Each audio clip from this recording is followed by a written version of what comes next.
If you're a mother, you need to hear this before it's too late. This story might sound like yours. And if it doesn't today, it just might tomorrow.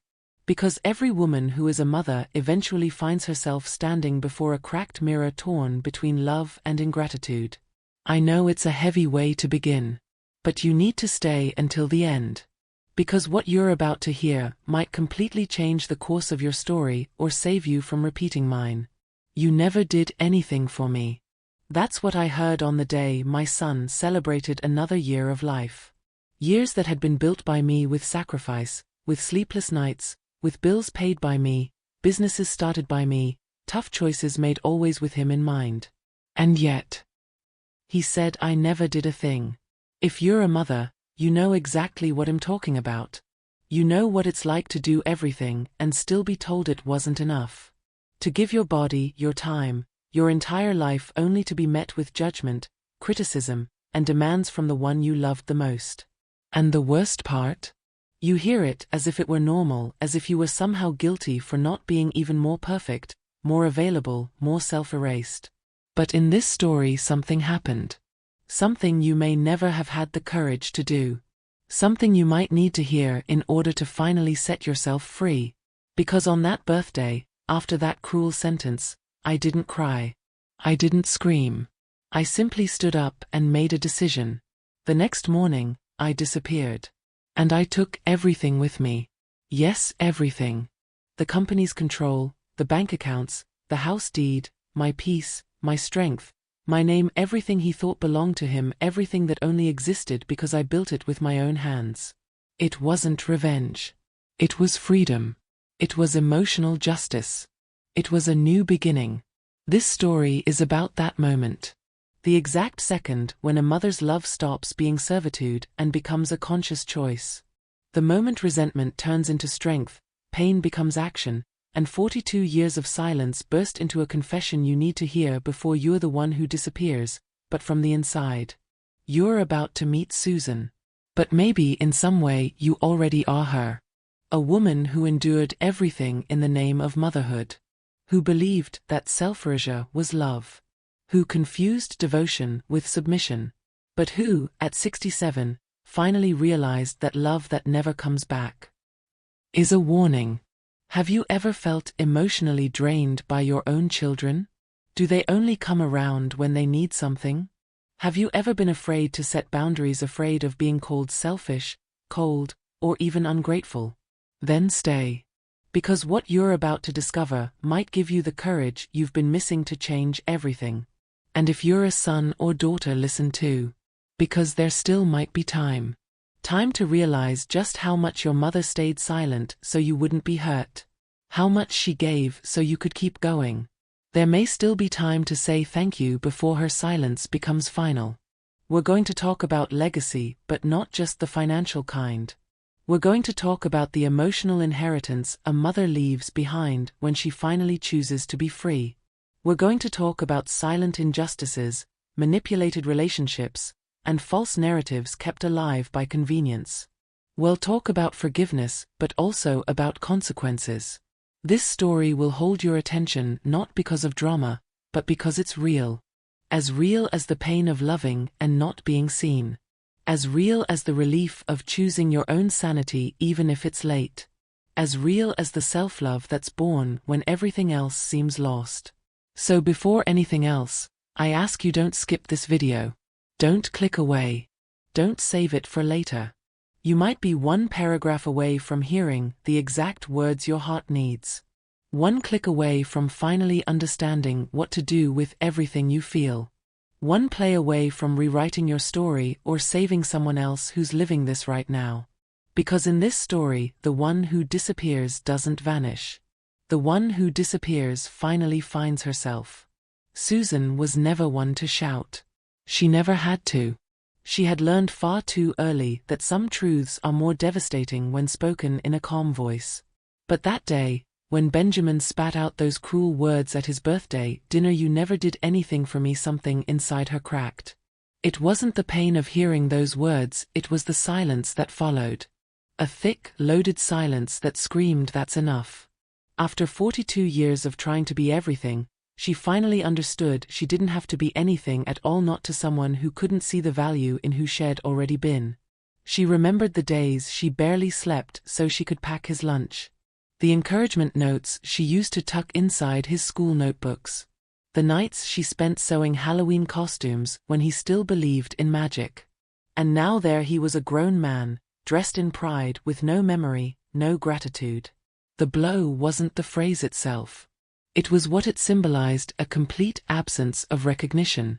It wasn't a complaint. It was a sentence. And in that moment, Susan didn't cry.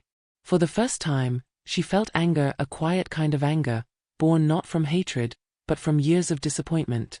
It was the anger of someone who had carried too much and was still called absent. The anger of someone who gave her life, her name, her emotional and financial legacy, and still got accused of never doing enough. But it wasn't the kind of anger that destroys. It was the kind that builds. Builds a new woman, one who finally understands the problem was never how much she gave, but how little the other was capable of receiving. She didn't get up from the table. She simply picked up her wine glass and said, "You know, Benjamin, for a long time, I kept quiet out of love. But today I'm quiet for myself." The silence that followed stood like a wall between them. Shirley, the stepdaughter, lowered her gaze, visibly uncomfortable. And Benjamin? He didn't even notice the weight of those words. He kept eating like nothing had been said. That's when Susan knew he had decided long ago not to listen. And now she had decided not to speak. That night didn't end in a fight. There was no shouting, no chaos. Just Susan washing the dishes in silence and walking up the stairs with calm steps, like someone who already knew tomorrow would be the first day of a new era. She glanced at the old family portrait in the hallway, a photo from a time when the smiles were still real, and said goodbye with her eyes. It was time to stop sustaining fantasies. Because sometimes, the greatest act of self-love is abandoning the role of the perfect mother and stepping fully into the role of a complete woman. In that quiet bedroom, Susan pulled out an old notebook and began to write. Not a farewell letter, but a manifesto of liberation. She wrote everything she had always wanted to say. Each line was like removing a brick from the invisible prison she had helped build around herself. There was no more space for resentment, only decisions. And her first decision was this: no one else would define her worth. Not her son. Not the past. Not guilt. What began as a confession became a turning point. Because the woman who walked up those stairs that night was no longer the same one who had walked down them years before. Benjamin had always known how to impress. Tailored suits, Swiss watches, a confident tone. To the outside world, he was the embodiment of success: CEO of a solid company, regular contributor to business magazines, frequent guest at high-profile networking events. The kind of man everyone admired and very few truly knew. Behind that flawless image was a truth almost no one knew, and one Benjamin did everything to keep buried: everything he had came from her. From Susan. The very woman he now accused of never doing anything. From the very first steps of the company, it had been Susan who invested everything she had, and even what she didn't. She sold her car, refinanced the house, postponed her retirement. Benjamin had great ideas, but no structure. He was the brain. She was the heart beating quietly behind the scenes. While he gave speeches at events and posted motivational quotes on LinkedIn, Susan was sitting in meetings with lawyers, negotiating with banks, managing the accounting, making sure the numbers made sense, all so he could shine. But on the stage of life, she was always kept in the shadows. His success was like a beautiful house built on borrowed land. And Benjamin had either forgotten that or chosen to. Because admitting someone helped you get where you are takes humility. And humility was something Benjamin had never cultivated. Over time, he started to believe his own performance. In interviews, he spoke about his effort, his journey, his entrepreneurial vision. And Susan? She became a footnote. A vague mention as moral support, if mentioned at all. But it hadn't always been that way. There was a time when Benjamin called Susan after every win. When he closed a deal, she was the first person he called.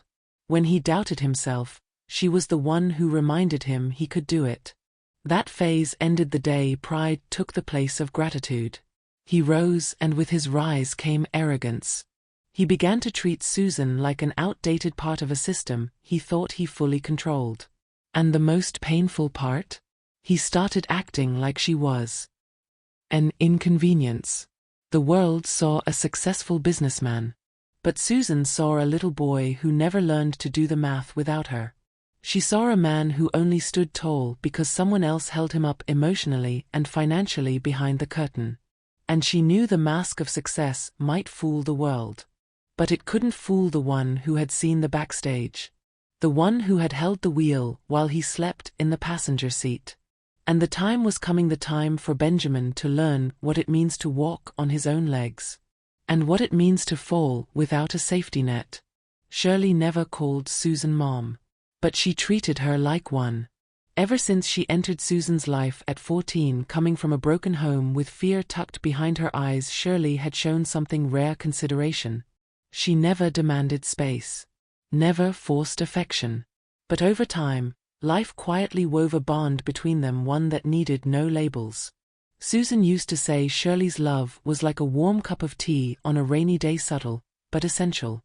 And while Benjamin was drifting away emotionally, Shirley was drawing closer with presence and respect. For years, she was called the stepdaughter but behaved like a daughter. Behind the scenes, she helped Susan with small tasks, listened to her worries, laughed at her old jokes. But above all, she never made Susan feel like a burden. When Susan fell ill, Shirley gave up a summer course to care for her. When the business faced hard times, it was Shirley who stayed up all night, helping with spreadsheets and bills. She was loyal without show, grateful without flattery. And maybe that's why when Susan decided to change everything, she thought of her. The decision didn't come in a burst. It came through long silences observed. Through small, consistent gestures that needed no words. Susan began to realize that blood ties don't always guarantee soul ties. And that being a mother is sometimes a silent role without a birth certificate, but filled with devotion. Shirley never asked for anything. But she deserved everything. And when Susan found herself staring at her, will her succession plan her future? One truth bloomed inside her. The legacy should go to the one who always knew how to cherish it. Transferring her assets to Shirley wasn't just a financial decision. It was a symbolic act. A recognition. It was Susan saying, "I see you. I choose you. Because you chose me first." And more than material goods, Susan wanted to pass on to her a spirit of continuity, of emotional justice. After all, what is an inheritance, if not the extension of a love planted during life? And Shirley, without ever asking, had cultivated that love with patience, respect, and presence. Something her biological son, with all the opportunities in the world, simply ignored. The transition was done quietly. No fanfare. Private meetings with lawyers and accountants. Shirley found out little by little with teary eyes and a trembling voice. She tried to decline. Said she didn't need it. But Susan was firm. "You don't need it. But you deserve it. And that makes all the difference." It was one of the rare moments when both cried together. Not out of sorrow but out of healing. In that moment, a new story was born, not of blood, but of choice. And sincere choices, they changed destinies. Benjamin still didn't know. And perhaps that was the hardest part, carrying a secret that could change everything. But Susan knew she had to move at the right time. The moment of revelation would come. And when it did, she'd be ready. Because now, more than a mother, more than a provider, more than the invisible pillar, she was the author of her own story. And the next chapter would begin with a birthday dinner that changed everything. Susan cooked the way she loved, with care, detail, and a silent touch. The table was set with quiet elegance, polished cutlery, cloth napkins, a scented candle. The cake was vanilla, with walnut filling, Benjamin's favorite since he was 5. Even hurt, she wanted to prepare that dinner. Not for him, but for her. Because that ritual marked, without him knowing, the last time he would be the center of her universe. It was his birthday. But the rebirth would be hers. Benjamin arrived late, as always. Wrinkled suit, phone in hand, more focused on his notifications than the people around him. He kissed Susan's cheek without taking his eyes off the screen. "Looks nice in here," he mumbled, without really noticing anything. Shirley was already at the table, visibly tense from the charged air. Susan pretended calm, but deep down, she knew this dinner wasn't just a celebration. It was a turning point. And she felt it in her gut, not from fear, but from certainty. During the meal, Benjamin talked a lot and listened little. He bragged about business, his new car, and an upcoming trip abroad. He never asked how Susan was. Never complimented the food. Never thanked her for the evening. When she tried to bring up deeper topics, her health, her routine, old memories, he brushed them aside. And then, between sips of wine, he said the words that would change everything. "Honestly, Mom, you never did anything for me. Everything I've achieved was from my own effort." Time stopped. Shirley's eyes widened. Susan gently set her silverware down. She didn't shout. Didn't argue. She just took a deep breath. And with a calm smile, the kind that comes before a storm, she replied, "Then now you're free. Completely free from everything I did and everything I still would have done." Benjamin chuckled, clueless. "All right, Mom. Here comes the drama." But Susan didn't respond. She simply got up, took her plate to the sink, washed it slowly, and said, "Today, Benjamin, you were born again. Because from this moment on, everything will be different." There was no audience. No big scene. But the impact was undeniable. An awkward silence took over the table. Shirley didn't dare say a word. Benjamin tried to cover it up with jokes, but something in Susan's posture had changed. It was like she had taken off an invisible armor, and for the first time, he stood unarmed before her. The woman who had bent over backward for years was now standing tall, firm, decided. And for someone like Benjamin, that was more threatening than any scream. That night, Susan slept in peace. For the first time in years, she went to bed without guilt. Without that voice in her head whispering, was it enough? Because now she knew, yes, it was. And continuing to try would only feed an illusion. She had chosen to step back, not out of weakness, but out of self-respect. And as she closed her eyes, she knew. The next chapter would begin with a truth hidden for years. A truth Benjamin was about to discover. And that would shatter everything he thought he knew. Benjamin woke up early that Monday with the same old confidence. Pressed his navy blue shirt, slipped on his Italian shoes, and walked out the door believing another week was waiting for him as the master of everything. In his mind, he was the engine of a machine that couldn't run without him. What he didn't know was that the backstage had changed. And that the position of power he clung to so tightly was no longer his. Not legally. Not emotionally. Not structurally. He was the king of a castle that had already been transferred to another throne. Susan had planned everything with time, discretion, and precision. With the help of 2 trusted lawyers and a long-time company accountant, she restructured the company's ownership, updated all banking authorizations, and shifted full administrative control. Officially, Benjamin was still the public face. The brand. The image on the business card. But the real control, the final decisions, the signatures that truly mattered were now in Shirley's hands. The new CEO. The daughter of the heart. And although Benjamin didn't know it yet, he was now just an employee. With a salary. With oversight. With limits. The moment of truth came in a meeting he believed would be just like any other. He walked into the boardroom with his usual dominant posture, barking orders, making arrogant jokes, barely acknowledging Shirley. But then one of the board members raised his voice and said, "The board has decided to move forward according to the new CEO's guidelines." Benjamin frowned. "CEO? What CEO?" he asked, his voice clipped. The silence that followed was brutal. With poise and elegance, Shirley handed him a folder filled with documents. "As of today, it's me. Benjamin's world flipped upside down. He tried to push back, claimed it was a coup, said it was illegal, said it was betrayal. But every document was there. Signed, notarized, legally sealed, and indisputably valid. Susan wasn't there. She didn't need to be. She had said everything at the dinner table. Now, it was time for the facts to speak for her. The man who once believed he owned everything, discovered he had only ever been a guest. The son who once claimed his mother had done nothing, was now realizing she had done everything, including orchestrating his fall with dignity. The following days were filled with shock. Benjamin wandered through the company like a stranger. The doors that once opened automatically began to stay closed. The employees who once bowed now greeted him with formality and distance. His office space was reduced. His meeting calendar suddenly empty. But worse than that, the respect had vanished. Because leadership imposed by name alone cannot survive the truth. And now, the truth was clear. He was never what he pretended to be.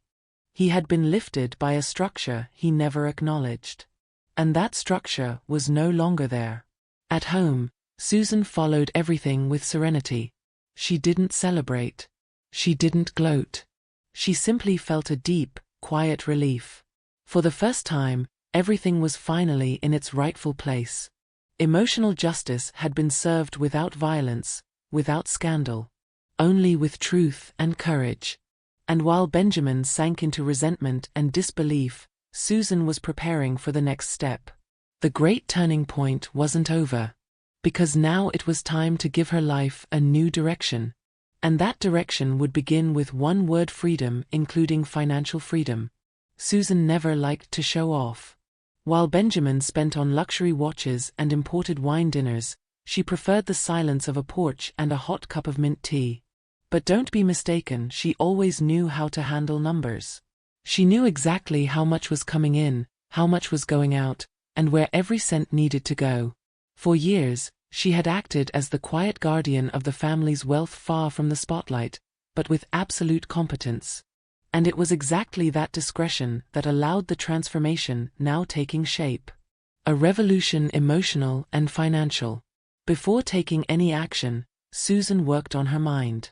She read books on emotional independence, sought advice from other women who had also started over after 60.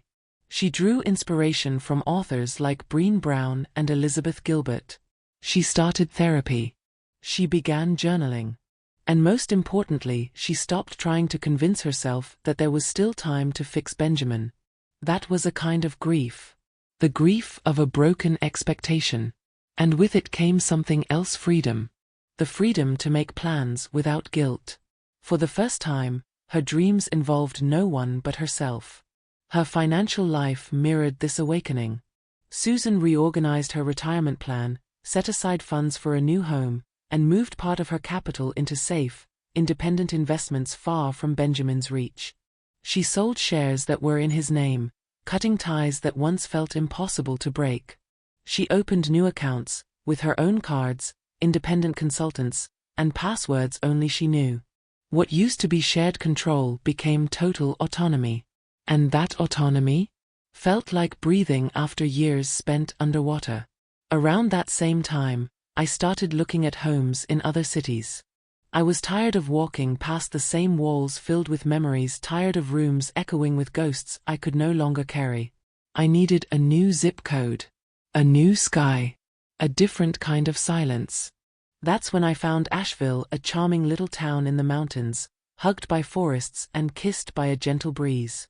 They said it had a warm spirit and was known for being home to women in their 60s and 70s who had started life all over again. It felt poetic, like the universe had set up a town just for us, the women who chose themselves late, but not too late. And the most symbolic part? I didn't tell anyone. Not even Shirley. It was my decision. My quiet victory. A whispered scream of freedom into my pillow. And deep down, it was all I needed. I began changing my routines too. No more waking up at 5 a.m. to solve other people's problems. Now, I walked in the park. I read old romance novels. I listened to jazz on Saturday afternoons. I let myself dance alone in the kitchen, laugh at silly things, and eat what I loved without counting calories. My body, once so heavy, began to feel lighter. My mind, once so tight, started to loosen in ways I had almost forgotten existed. It felt like I was returning to myself, after years spent living for everyone else. But of course, the fear still came around sometimes. Fear that I was being too harsh. Fear of regret. Fear that I'd hurt Benjamin more than I meant to. But I had learned something powerful. Fear isn't always a sign you're doing something wrong. Sometimes, it's a sign you're growing. And I was growing. Untangling old knots. Breaking generational patterns. Writing a new chapter with my own hands. The same woman who once heard "you never did anything for me" was now doing everything for herself. And the next chapter? It was going to show just how high the truth can cost for those who've lived comfortably inside lies. Benjamin spent the first few days after the transition like someone waking up from a dream, stubbornly refusing to believe they were awake. He acted as if nothing had changed. Still showed up to meetings wearing that old coat of authority. Still tried to give orders like before. Still believed the room owed him obedience. But now his orders were questioned. His decisions reviewed. His privileges quietly removed. The phone didn't ring as much anymore. Emails still came in, but they weren't addressed to him. The authority he once wore so proudly now slipped through his fingers like sand, and he didn't know how to hold on to anything else. Then came the moment that shattered what little pride he had left. He tried to close an important deal, and the client said, "The new CEO already handled that for us." It hit him like a punch to the ego. For the first time in his life, Benjamin felt smaller than the position he held. And stripped of titles, with no mother's name attached to documents anymore, he was just another employee. He tried calling Shirley in for a little talk, using his old fatherly tone. But she was calm, respectful, and firm. "Here," she said, "you are part of the team, not the owner of the field." And that was that. Meanwhile, I watched everything from afar. I didn't feel joy at his downfall. But I didn't feel guilt either. Because life has its own quiet, graceful way of returning truth to those who've tried so hard to bury it. Benjamin now had to face more than just a new role in the company. He had to face his new place in his own story. For the first time, he was forced to look inward. Without filters. Without rescue. Without the protective shadow of the mother who always bailed him out. And what he saw wasn't pretty. He saw a man riddled with insecurity. A man emotionally stunted. A man who never learned to stand on his own feet because someone else always held the floor beneath him. He started showing up to work earlier, trying to prove himself. Started making reports. Asking for colleagues' input. Trying to learn the tasks he used to assign without even understanding. But for many it was too late. Some no longer respected him. Some avoided him entirely. And some even felt sorry for him. The man who used to walk like a peacock now shuffled through the halls with his head down. The badge that once read executive director now said simply, internal consultant. A title that held no weight. A reminder not of what he was, but of what he thought he had been. He stopped going to social events. Disappeared from social media. No more motivational quotes. No more success captions. His vanity gave way to introspection. Pushed by anxiety, he started seeing a therapist. And slowly, very slowly, he began to connect the dots of a life he'd never really examined. He started to see the patterns he had inherited from an absent father. Realized he had always chased validation instead of self-awareness. And hardest of all, he began to understand what he'd truly lost with me. It wasn't money. It wasn't the company. It was trust. It was space. It was the presence of someone who, despite everything, had always believed in him. This understanding didn't strike like lightning. It came like a slow drizzle. Persistent. Soaking into the cracks he had tried to hide for decades. Shirley never craved power. All she ever wanted was peace. But when the responsibility landed on her shoulders, she received it with the kind of maturity that only those who've tasted injustice truly understand. For years, she had watched me be quietly diminished. Watched Benjamin sit on a throne built with bricks that weren't his. Taking over the company wasn't just a career shift. It was an act of honor. A way of saying, what was built with love and sacrifice deserves to be protected with dignity. And so, with calm steps and competent hands, she began her journey as the new CEO. The impact was immediate. Employees who had once seen her as just the polite stepdaughter now saw a leader. Prepared. Strategic. Deeply human. She didn't yell. She didn't impose. She listened. She saw people. She called them by name, people who were once just numbers in Benjamin's spreadsheets. And slowly, she began to earn something he never truly had. Genuine admiration. In just a few months, the reports showed progress. Partnerships strengthened. The atmosphere in the office became lighter, warmer. Shirley didn't just take charge. She bloomed. Of course, not everything was easy. She faced resistance. Heard whispers behind closed doors. Felt eyes watching with doubt. Some believed she was just a puppet for Susan. But she never responded with speeches. She responded with results. Her degree in business, once ignored, now revealed its worth. And her secret weapon? Exactly what Benjamin never understood. Empathy. Shirley knew that leadership wasn't about commanding. It was about inspiring, supporting, listening. And through that, she didn't just change policies. She transformed the entire company culture. I watched everything unfold from a quiet distance. I didn't interfere. Didn't need to. I was like a mentor who had finally earned her rest. And I saw in Shirley the living continuation of everything I had once built. But more than that, I saw justice. Because for the first time, the one who cared was now being cared for. There was no competition between us. Only mutual respect. A bond woven not through blood, but through gratitude and trust. And that, to me, was the most beautiful part. This wasn't a crown she took. It was a legacy that was offered. And that's why it fit her so well. Benjamin was no longer the man he had been at the start of this story. At least not on the outside. The clothes were still expensive. But the shine in his eyes had dimmed. His days at the company had grown quiet. He, who once stood at the center of every room, was now just another figure blending into the background. The pride still pulsed. But it had begun to give way to something new. Doubt. And for the first time, Benjamin found himself asking, what if my mother was right? It was an uncomfortable thought, but a necessary one. The fall had been sharp. And now he stood at a crossroads. There were only two ways left. Ruin or redemption. Therapy sessions began to take root. Little by little, Benjamin started connecting dots that had been scattered across the pages of his life. He saw how he had repeated patterns from a distant, absent father.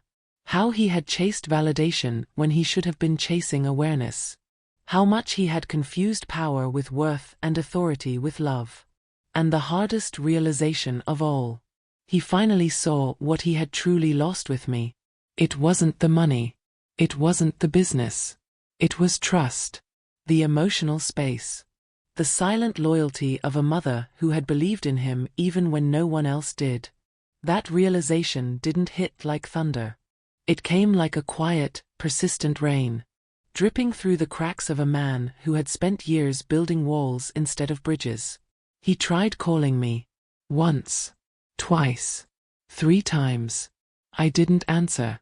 Not out of bitterness, but out of clarity. Because by then, I had learned something essential. Words without change mean nothing. And regret isn't the same as transformation. So, I waited. If Benjamin was truly ready, I knew he'd show up differently. Not with memorized apologies, but with presence. Not with promises, but with action. So, I let time do what time does best. Reveal intentions. That's when he wrote a letter. Long, uneven, free of fluff and rehearsed lines. He simply said what he had never had the courage to say. Mom, I was cruel. I was blind. And most of all, I was ungrateful. He confessed his fears, his insecurities, his silent comparisons to Shirley. He admitted he'd been jealous, that he felt small beside her strength. He said he had failed, and that now all he wanted was to try again. Not to get everything back, but maybe to rebuild something with what remained. He didn't know if I would read it, but he knew he had to write it. Shirley delivered the letter. Her hands were trembling. I accepted it, thanked her, and left it on the kitchen table for a week. When I finally read it, I cried. Not just for the things I'd never heard in 42 years. Not for the words I knew I'd never fully receive. I cried for the relief. Because in those words there was a seed. Small, fragile, but alive. And maybe I'd choose to plant it. Not out of duty, but out of choice. Because forgiveness is never about forgetting. It's about setting yourself free from the weight of revenge. And I had set myself free long ago. My reply didn't come in a letter. It came in silence. I didn't promise reunion. I didn't promise reconciliation. But I sent Benjamin a book. An old copy of The Old Man and the Sea by Hemingway. And on the inside cover, I wrote just one sentence. When you learn to respect the sea, maybe then, you'll be ready to sail again. It was a gesture, a test, a hope. Because sometimes, rock bottom is the beginning of rebuilding. And maybe, just maybe, Benjamin would learn to row on his own. I arrived in Asheville on a sunny autumn morning. The golden leaves drifted from the trees like a soft whisper from the universe. You're exactly where you're meant to be. I brought only 2 suitcases. One filled with clothes. The other with books, notebooks, and old photographs. I didn't bring the old bitterness. I left that behind. Along with the keys to the old house. My signature on the corporate board. And the heavy silence that had followed me for decades. At 67, I wasn't running from anything. I was simply, for the first time, choosing myself. The house I bought was modest, but lovely. A porch with a rocking chair. Big windows that let the light flood in. And a kitchen where I could finally breathe. No obligations. No expectations. No need to prove anything to anyone. Time passed differently there. There were no company calls. No muffled arguments. Only jazz playing softly on the radio. The smell of cake baking in the oven. And the freedom to wear pajamas at 2 p.m. if I wanted. It was a kind of peace that didn't ask permission. It simply existed. I joined a local women's book club for those over 60. We shared stories, recipes, heartaches, and belly laughs. We laughed loudly without shame. Some of them had escaped toxic families. Others, suffocating marriages. But we all had something in common. We were finally living. Not performing. And I began to write. Stories. Memories. Thoughts that had waited decades to breathe. Not about perfect love. But about real beginnings. Messy freedom. Motherhood without mythology. Strength without shouting. Benjamin began to reach out again. Slowly. Respectfully. Simple messages. Hi, how are you? I finished the book. I liked the quote. I responded. Kindly. But from a distance. Because I knew now. Forgiveness doesn't have to come with proximity. Sometimes loving from afar is what protects your dignity. Shirley visited often. She brought flowers. Laughter. News from the company, all good. We sipped tea on the porch and talked about life. There was no tension. No guilt. Just love. A bond built not by blood, but by intention. The freedom I found was never about cutting ties. It was about loosening the chains. It was about understanding that motherhood isn't a life sentence. That love isn't a transaction. And that giving without return doesn't make you noble. It makes you disappear. Now, I cared for myself. My body. My mind. My heart. I painted. I learned new things. Sometimes I cried, but out of emotion, not pain. And if someone asked me if I missed my old life, I'd say, no. I missed myself. But I found me again. One morning, walking along the mountain trail, I stopped, closed my eyes, and breathed deep. The wind touched my face like an old friend's hug. And for the first time in forever, I knew I was exactly where I belonged. No more guilt. No more weight. Just peace. Just me. Because my story doesn't end in loss. It ends in choice. And the most powerful choice a woman can ever make is to finally, unapologetically, choose herself. Do you know someone like Susan? A woman who gave and gave. Who bent herself for others. Who was remembered only for her flaws and never for her sacrifices. Maybe you know her. Maybe you are her. The woman who smiled while holding back tears. Who cooked dinner for people too distracted to say thanks. Who stayed strong when all she wanted was to fall apart. Who gave her life for a family. And still got asked, "What did you ever do for me?" If that's you, breathe. You're not alone. And you're not wrong for being tired. How many times have you swallowed your pain just to keep the peace? How many nights did you lie awake worrying about people who forgot your birthday? The truth may hurt, but it also sets you free. Not all blood bonds come with love. And no mother has to emotionally die to fulfill her role. And what if I told you, it's not too late? Even after 50, 60, 70. You can choose yourself. You can stop being the side character of your own story and become the lead. Susan didn't disappear. She just stopped losing herself in everyone else. She chose silence over screams, freedom over obligation, peace over fear. And if she could do it, so can you. Maybe the first step isn't changing everything. Maybe it's just saying with softness and power, I deserve more. Because this story isn't just about a mother and son. It's about generations of women, taught to serve, to be quiet, to endure. But now, we get to rewrite that. We get to teach our daughters and sons. That love doesn't mean erasing yourself. That a whole woman is far more powerful than a hollow one. That when a mother learns to love herself, she doesn't lose her children. She teaches them how to love with awareness. So, how many Susans do you know? How many women wear smiles while hiding ancient wounds beneath their skin? If you've ever heard the words, "You never did anything for me." If you've ever felt invisible to those you loved most, breathe. You are alive. And if you're alive, you can begin again. You can disappear. But only from what tries to erase you. Because what lights you up is still inside you, waiting, ready to bloom. And if this story touched you, don't keep it to yourself.